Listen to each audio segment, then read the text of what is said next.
жребичко, Падържишко.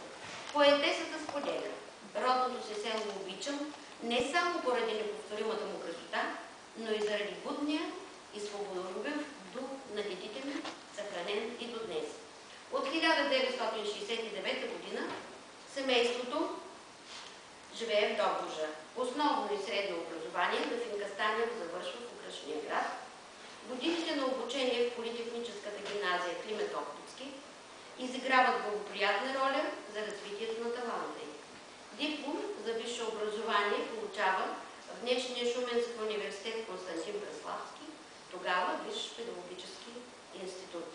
Филологическият факултет, в който тя учи, изостря естетическата й чувствителност, укрепва самочувствието и на поетеса. Основите на творческата личност вече са очертани. Професията учител практикува от 1979 година. Започва като преподавател по български език и литература в основно училище Черноризец Храбър, село Кайнърша. Там тя преподава по литература, български език и литература, немски език, има и часове по изобразително изкуство. Предлага на възпитаниците си интересни уроци, нови извънкласни дейности и най-вече им дава светлината от сърцето си. Талантливата учителка осмисля ежедневието си на село, като пише в различни вестници. Това са вестниците Кайнържански глас, Силистренска трибуна, вестник Успех, вестник Земя. За този вестник искам да ви кажа, че той има една притурка, която е хумористична и често в тази хумористична притурка могат да се видят нейни публикации. Сега сътруднича във вестник Извор, вестник Силистренски град и радио Шумен. За разлика от повечето творци, които обичат осамотението, Дафинка Станева не бяга от обществения живот в общината. Тя не остава на страна от него. По повод нейна идея и организация в община Кайнържа се провеждат две научни конференции по повод годишния от подписването на Пичук-Кайнържанския мирен договор между Русия и Турция от 1774 година. През 2009 година, когато в Кайнържа се провежда втората такава конференция, пак по нейно предложение е издигнат паметник на руската императрица Екатерина Велика. Но да се върнем към нейната страст – поезията. През месец февруари 2006 година издателство печатница Рито Силистра отпечатва първата й стихосбирка «Дар от крилете на Икар». Втората и поетична книга «Душа на кръстопът» излиза следващата 2007 година. Силистренският поет Валентин Чернев споделя размисли за тази стихосбирка във вестник Дръстър Прес, брой 42 от 29 февруари 2008 година. Ако и тази година беше високосна, точно днеска, на днешната дата.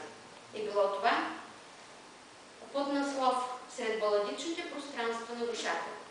След 3-годишно мълчание през 2010 година в Москва излиза новата стихосбирка на нашата съгражданка и високоталантлива поетеса «Българска рапсодия».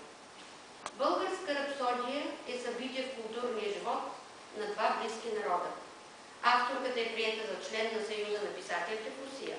Преди 3 месеца, в началото на декември 2010 година, Културният център на въоръжените сили на Руската федерация в Москва е представена тази нова стихосбирка.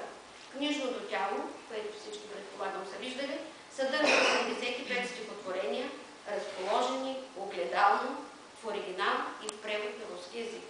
В левия разтвор на книгата стихотворенията на български, а в десния на руски. Шедьоврите са разпределени в 5 цикъла: кръстосване на съдбите и пътищата, елегични ветрове, корени, обръчище за любов и шепота на Бога. Творбите са преведени от Валерий Латинин, поет, член на Съюза на писателите в Русия, удостоен през 2010 година с международната награда на името на Бранко Радичевич. Преводът на Латинин не е точно копия на оригинала. Творецът от твореца не копира. Едни и същи факти са показани с различен почерк, с различно звучение, с различни краски. Руското издателство вече дава живот на българска рапсодия през август 2010 година в една поредица библиотека на съвременната славянска поезия. Събитието, за което стана реч в Москва, Открива Анатолий Щелкунов, дългогодишен генерален консул на Руската федерация във Варна. Днес той е отговорен сътрудник на Министерството на външните работи на Руската федерация. Художничката Ана Ракша илюстрира книгата.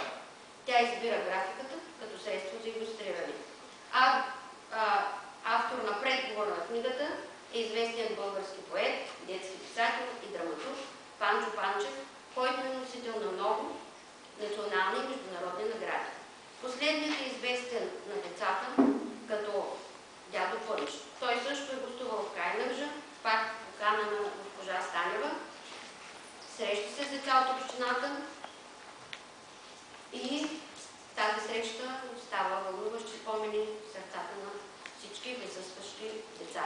Послесловът на книгата е на Владимир Фирсов, лауреат на Държавната премия на Русия и премия на правителството на Руската федерация. Стихотворенията в българска рапсодия въздействат със своята чистота, непосредствена емоционалност, развълнуваност и искреност, защото те са спонтанен израз на това, което е минало през сърцето. Героят